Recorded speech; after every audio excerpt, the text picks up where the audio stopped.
Hey, what's up, game changers? This is Jason Kokenzie here, and I'm going to give you another training here. It's a simple training. It's a basic training, but I think it's such an important training for all of you to understand. There's many of you who are wanting to be an entrepreneur. I call you wantrepreneurs. And there's a lot of you who are already in business for yourself, what we would call entrepreneurs. But a lot of times, both entrepreneurs and entrepreneurs don't understand something. A lot of times, entrepreneurs get in business, and the problem is they don't really know whether that business is a good business model or not, or a business type or a business concept. And they jump on it more or less on an urge because they think what they have to offer is valuable to the masses. And that usually is a problem because many times people create a product, whether the market demands it or not. When in business, we want to have a need for a product before just creating a product. Just because you have to use something that you might think is a good idea doesn't mean it's a good idea.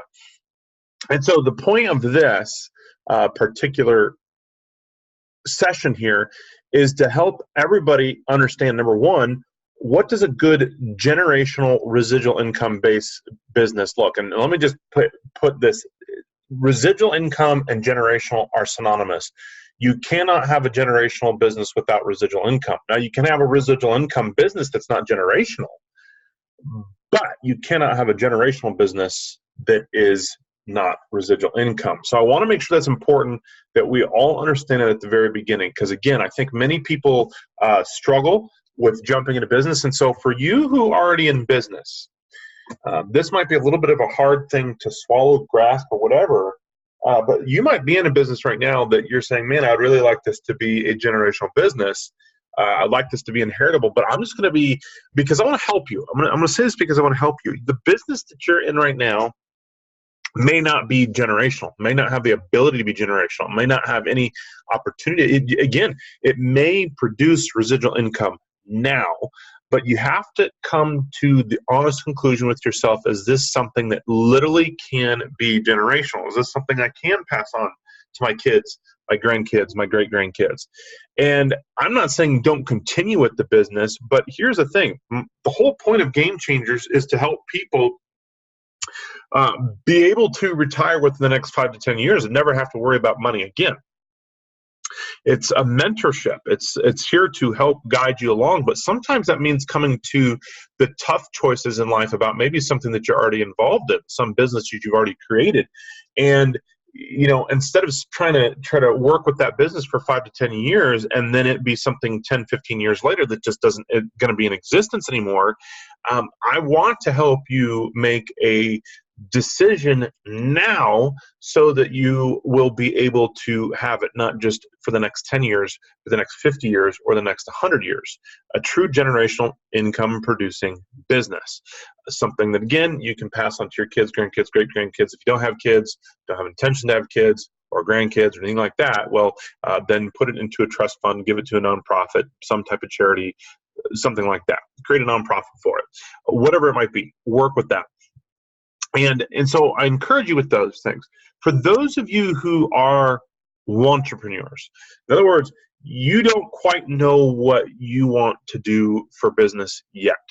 Well, first of all, if you have no clue, or maybe a little clue, but really still not sure, hey, you know where to find me on this Facebook group. For those of you who somehow found this not in our Game Changers Facebook group, which you can find at themasterace.com.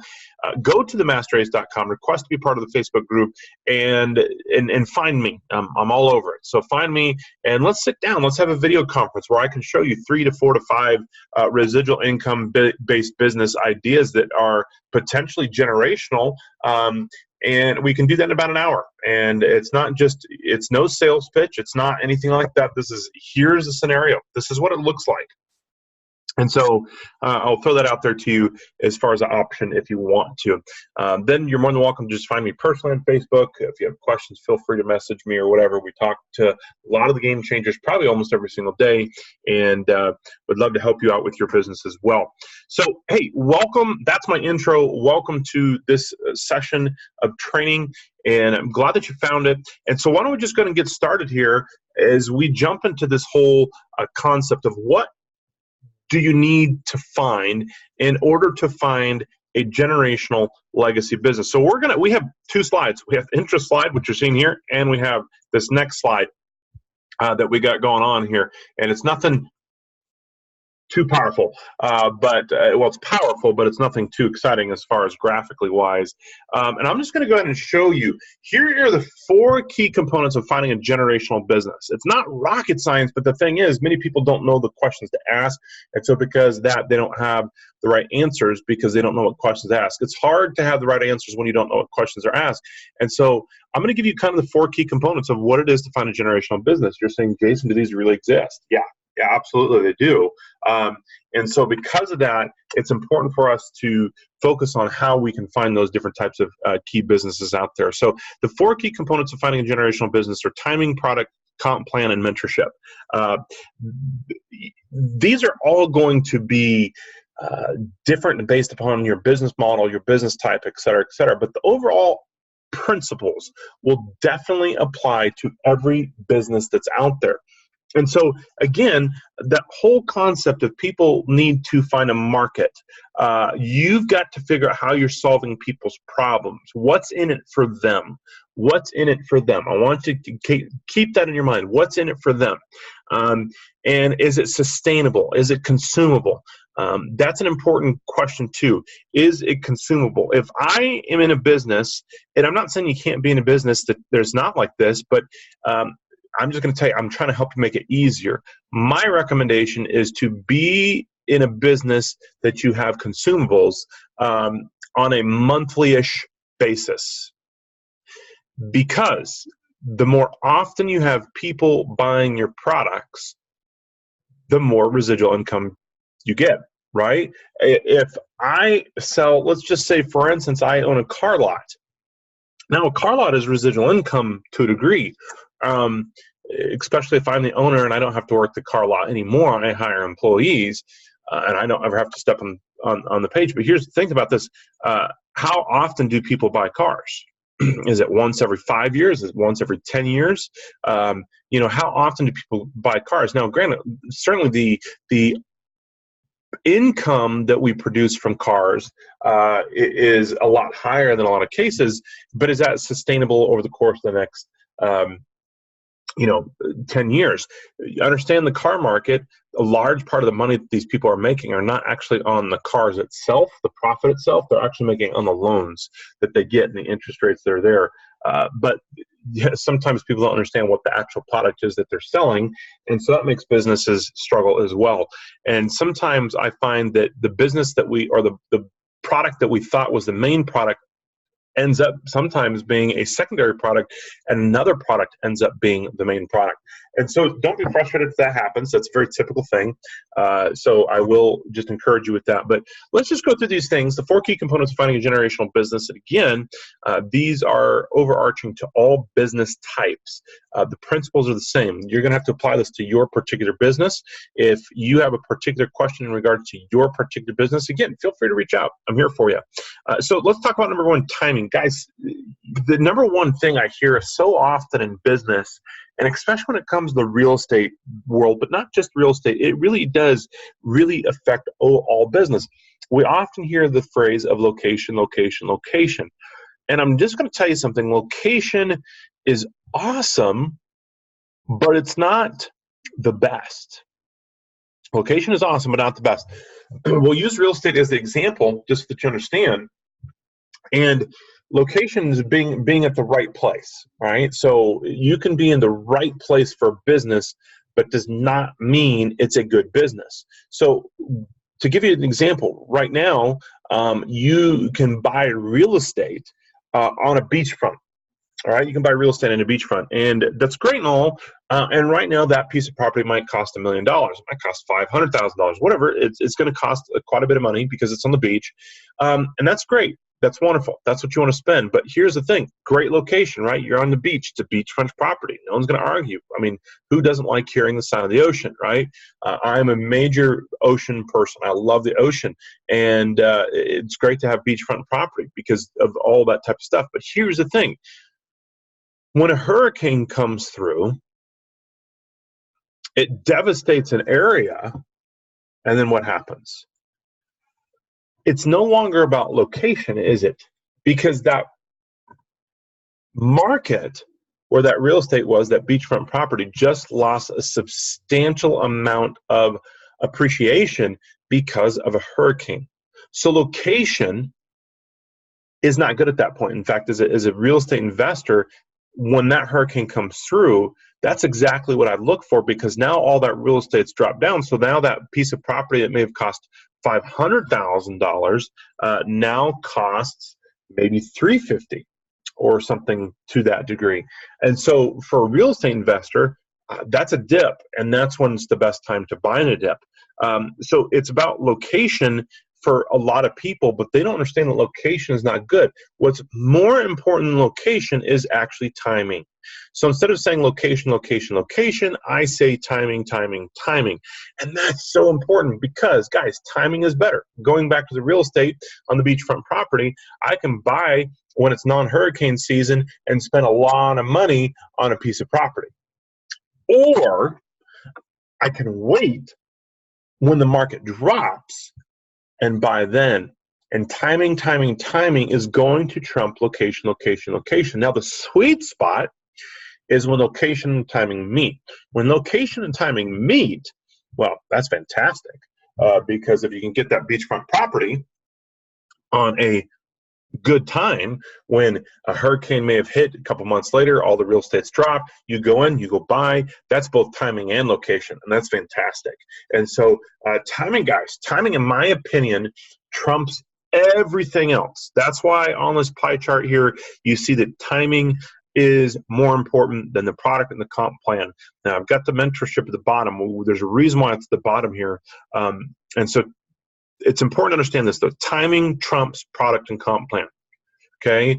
Timing beats product and comp plan. Let's just say it this way. Timing is more important than product. Timing is more important than comp plan. Let's just say you have the most incredible, ingenious product that will literally change the world, okay? It will literally change the world. But here's the thing. You only get 1 cent profit for every one of those products that you sell. Well, you would literally have to sell millions and millions of those products in order for that to be a profit to you. So timing is good. Compensation sometimes is better than product. But let's just take this one little bit step forward, as far as the product is concerned. If you have this awesome product that you only get paid 1 cent for every product, then that means you got to understand what you're doing. Number two, listen to this.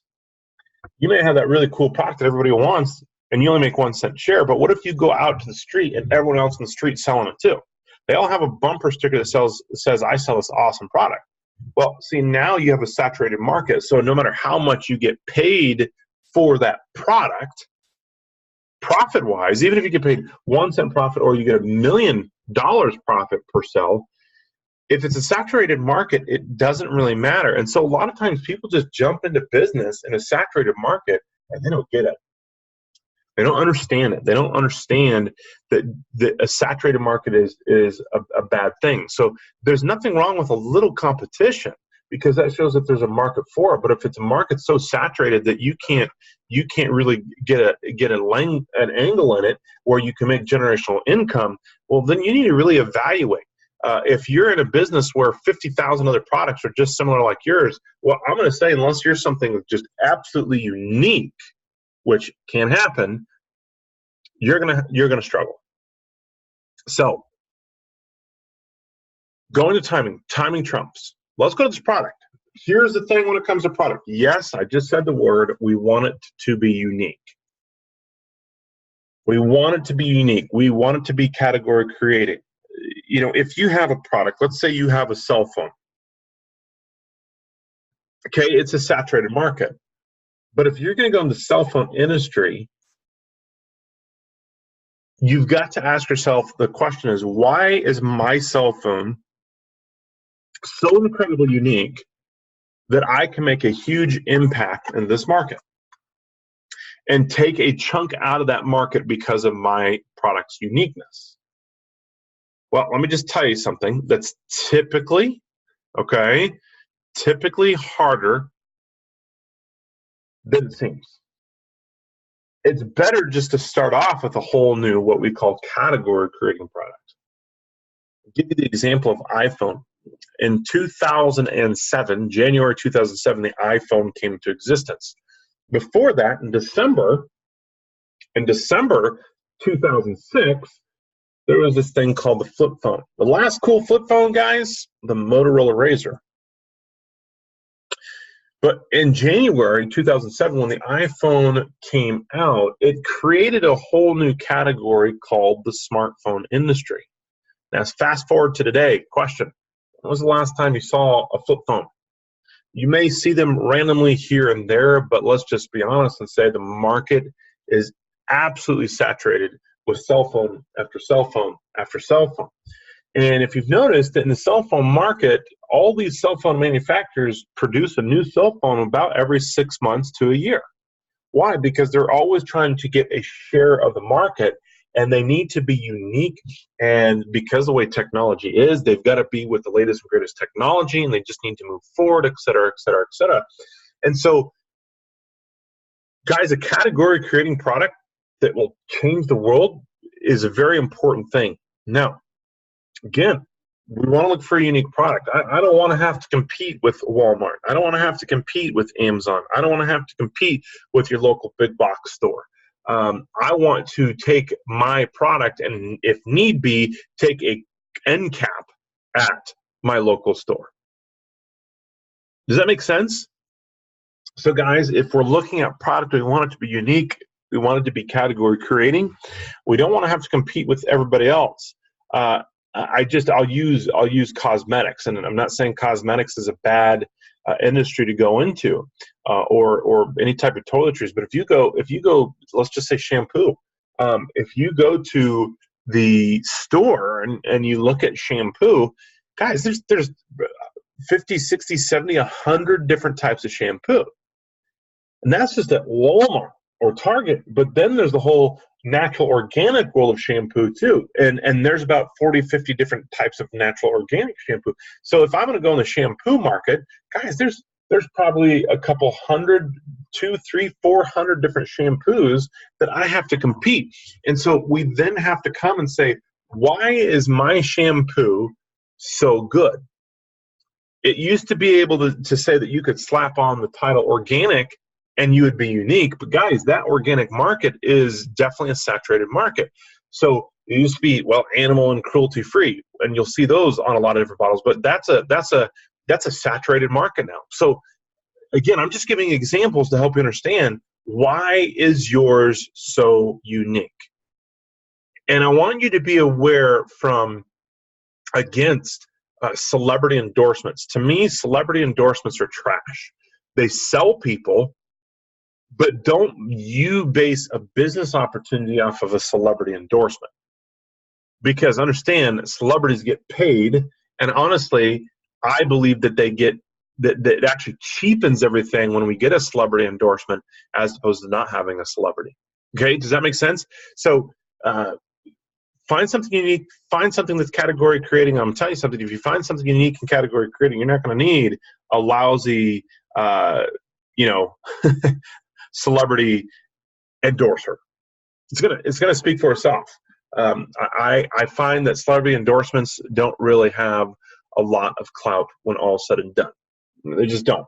Maybe if it's on Shark Tank, maybe if your product's on Shark Tank, that might be a little bit of a difference, but that's also because you have a national television show broadcasting it to millions of people. That's a different story. But in most cases, celebrity endorsements are good. So at the end of the day, when it comes to your product, find a product that's unique. Okay? Find a product that's category creating. You're saying, what if I can't find one that's category creating that's unique? Fine. If you can find one that's unique, great, wonderful. But just make sure it's really unique and not something that can be easily hijacked. I prefer to have patent products, and not just patent products or no patent at all, but patents protect business. And so if you're going to have a product that's unique, make sure that you have a patent on it, not just a patent pending, because patent pending can still be hijacked. And understand something, that patents do give protection, but depending on the field that you're in, sometimes that patent may have limited protection on it. I just give the example of clothes. You might be able to have a really cool clothes. I know here recently in the last few years, there's a really big legging fad, trend, whatever you want to call it. And it was what company could come out with the softest leggings, what company could come out with the coolest patterns. And one company really started it off, but what ended up happening is within just a couple weeks to months, although they had patents on their products, there was other companies that came out with softer products and cooler patterns, and they couldn't capitalize on the patents because they just had a minor adjustment to the original patent that allowed them to make a tweak where it was now its own proprietary product. So I want you to understand that. Now let's go to the comp plan. Now, this is a hard thing to to really fan out unless we know the business model itself. But understand this, guys, you focus on residual income.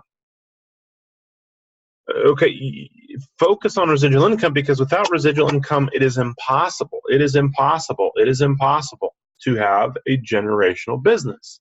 So if I am going to have a product or products, I want to make sure that whatever it is that I am selling, the profit margins of residual income are in my favor. You know, 40, 50, 60% are in my favor, that are in my pocket, they're in my bank account. If I'm only making 5%, well, here's the thing. You're going to be spinning your wheels. You might as well have a linear income-based business, because you're never going to have that walk-away income. You're going to be working that business, and it's more linear than it is residual. There's little angles of residual income. I'll give you the example of insurance. There's a lot of people who are in insurance, and they do make residual income. But here's what I know about insurance agents. Unless that person just has an incredible closing rate, they're going to have to be working insurance the rest of their life, because the residual income that they're going to get, although good, it is only on it's an annual renewal, right? So because it is an annual renewal, it's a lot harder for people to get that residual income up on a life insurance policy as an insurance agent. I'm not saying it can't be done, don't get me wrong, but that is more of a commission-based linear income business. So again, my encouragement to you is that whatever you do, focus on the fact that it pays out higher in residual income than linear income. Understand this, guys. If you've listened to any of my podcasts or any of my things on our Game Changers Facebook group, everything is going to start out as linear income. Okay, you're going to put a whole lot of linear work into a residual income business, and you might not see that true residual profit for maybe a year, 2, 3, 4 years. Maybe you will. Okay, again, depending on the business model. But at the end of the day, people greatly overestimate the money they're going to make in the beginning and greatly underestimate the money that they'll make in the end when it comes to residual income. And so understand there's a lot of work up front that's going to have to be done. And there's going to be more hours than income often than what you're seeing. You're just not going to see the income from residual income that you want to see in the beginning. Don't get frustrated.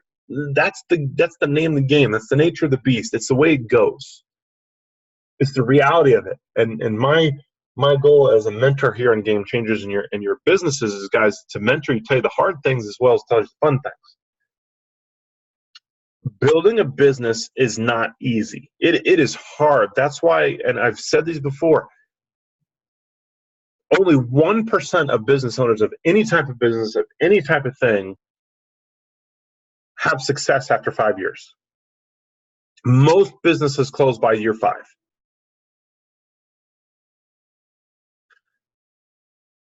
So the key with that is just don't quit, keep moving forward. Fail forward, fail forward, fail forward. Okay? Now, that brings me to my final key component, which is mentorship. Notice I don't have it in the pie, I have it underneath the pie, because to me, mentorship is the foundation of success in business. Here's the thing, guys. You can have all the excitement, you can have all the motivation in the world, you can attend conference after conference and get motivated out of your mind. Motivated until your socks blow off. Motivated until you cannot be motivated anymore. You can be bursting through the seams with motivation. But what I know is that true motivation doesn't come from inspiration of a person's speech. True motivation comes from, you ready? True motivation comes from knowing what to do and when to do it.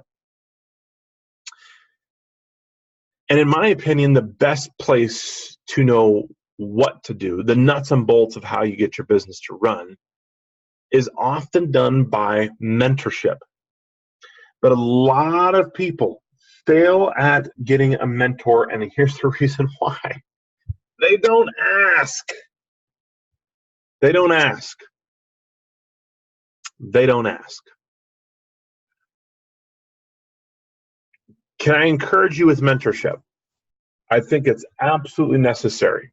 I have several mentors myself, even though I am successful, even though I had the ability to retire at the age of 33, I still have mentors because I am not where I want to be yet. Now, with that being said, don't just find a mentor who's successful in business. Try to find a mentor who's successful in your type of business. See the difference? It's a huge difference, actually.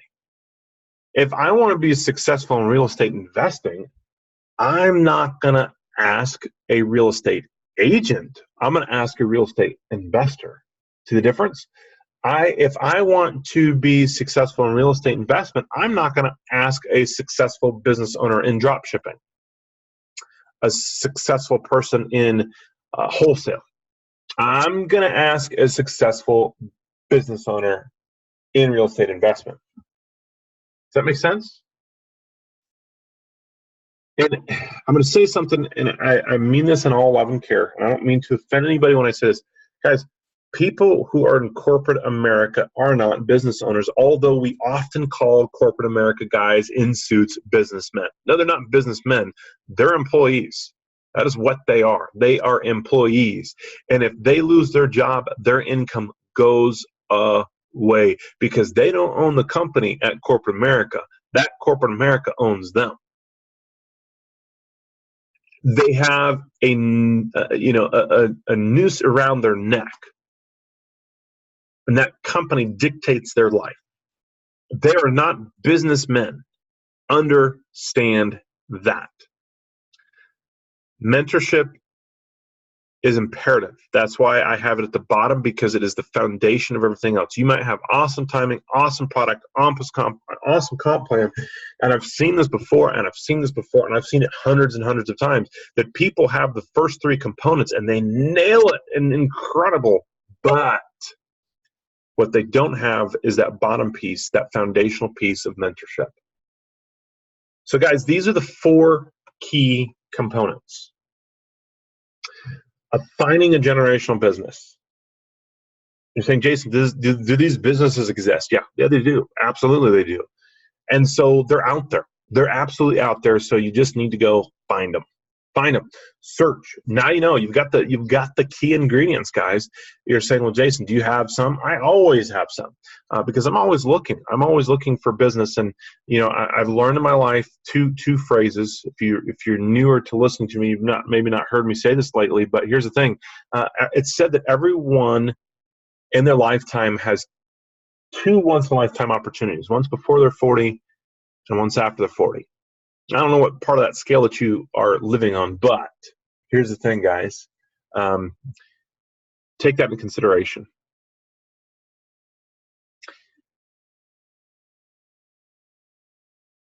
Follow these four key components when people propose business.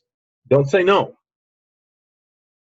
Throw these four key components. Then, also, second phrase, we often say, and you need to wipe this out of your mind, we often say, if it sounds too good to be true, it probably is. Stop saying that.